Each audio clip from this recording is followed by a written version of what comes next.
Assalamualaikum warahmatullahi wabarakatuh. Saya hormati dosen pendidikan agama Islam Dr. Zainal Arifin Maskur MA.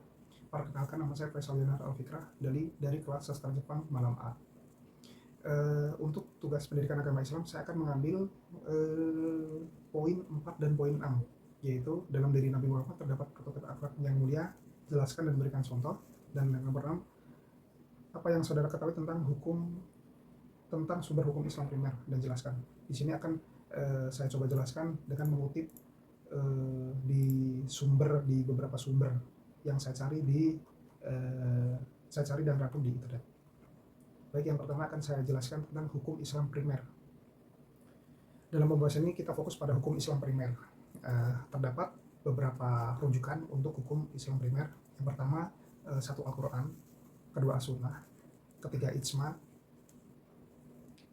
dan nanti akan saya coba jelaskan pentingnya pemahaman penerapan hukum Islam primer. Untuk yang pertama, hukum Islam primer yang menjadi dasar dan pijakan dalam memahami dan menerapkan ajaran agama Islam. Satu, Al-Quran sebagai sumber utama hukum Islam. Al-Quran adalah kitab yang diwahyukan kepada Nabi Muhammad SAW sebagai petunjuk hidup yang sempurna dan lengkap. Allah SWT berfirman dalam Al-Quran, ini adalah kitab yang kami turunkan kepadamu penuh berkah supaya mereka memperhatikan ayat-ayatnya dan supaya orang mempunyai akal sehat mengambil pelajaran. Al-Quran memuat berbagai hukum yang menjadi pedoman bagi umat Islam dalam segala hal. Maka dari itu hendaknya kita sebagai manusia berpedoman kepada Al-Quran. Nomor 2, As-Sunnah sebagai penjelas dan pelengkap Al-Quran. Selain Al-Quran, Sunnah atau hadis Nabi Muhammad adalah sebagai sumber hukum Islam yang sangat penting. Sebagai contohnya, meskipun Al-Quran memerintahkan umat Islam untuk salat, namun tata cara pelaksanaan salat yang benar dijelaskan secara rinci oleh Nabi Muhammad melalui sunnahnya.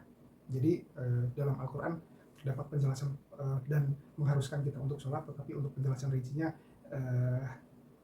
dijelaskan oleh hadis dari Nabi Muhammad SAW.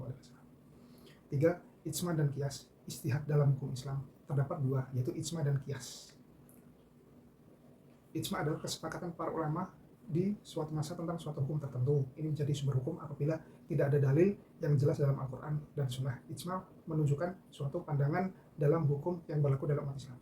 Qiyas adalah penalaran analogis untuk menetapkan hukum atas suatu masalah yang tidak dijelaskan secara spesifik dalam Al-Quran atau As-Sunnah dengan cara membandingkan dengan masalah yang sudah ada hukumnya.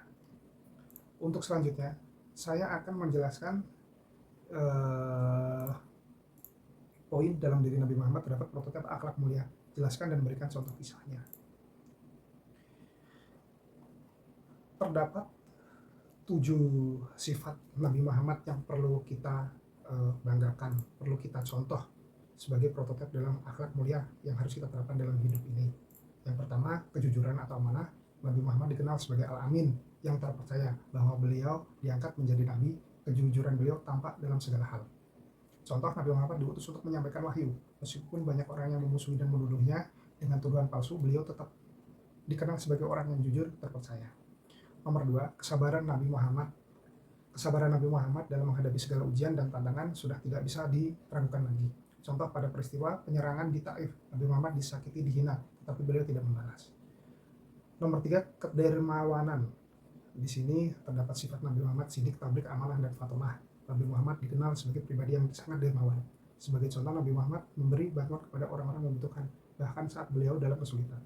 Sifat pemaaf Nabi Muhammad, beliau tidak pernah menyimpan dendam sekecil apapun meskipun ada orang yang berbuat jahat kepada beliau. Sebagai contoh, peristiwa pembebasan Mekah, banyak orang khawatir dibalas dengan keras oleh Nabi Muhammad. Kerendahan hati Nabi Muhammad SAW adalah sosok yang rendah hati. Sebagai contoh, Nabi Muhammad seringkali makan bersama para sahabat. Beliau duduk di lantai, makan dengan tangan kanan dan tidak pernah memandang tinggi dirinya. Kasih sayang dan peduli terhadap sesama. Nabi Muhammad sangat mencintai umatnya dan selalu berusaha memberikan terbaik. Sebagai contoh, Nabi Muhammad sangat peduli kepada anak-anak. Beliau sering mengusap kepala anak-anak, memberikan perhatian dan mengajarkan mereka dengan penuh kasih sayang. 7, keberanian dalam menyampaikan kebenaran. Nabi Muhammad tidak pernah gentar menyampaikan wahyu Allah meskipun menghadapi berbagai rintangan. Sebagai contoh, ditentang keras oleh kaum Quraisy, Nabi Muhammad tetap berpegang teguh pada wahyu yang diterima dan tidak mundur sedikit pun dari perjuangan beliau dalam menyebarkan agama Islam. Terima kasih. Seperti itu yang dapat saya sampaikan. Semoga tugas UTS ini dapat diterima dengan baik oleh dosen Dr. Zainal Arifin Maskur MA. Assalamualaikum warahmatullahi wabarakatuh.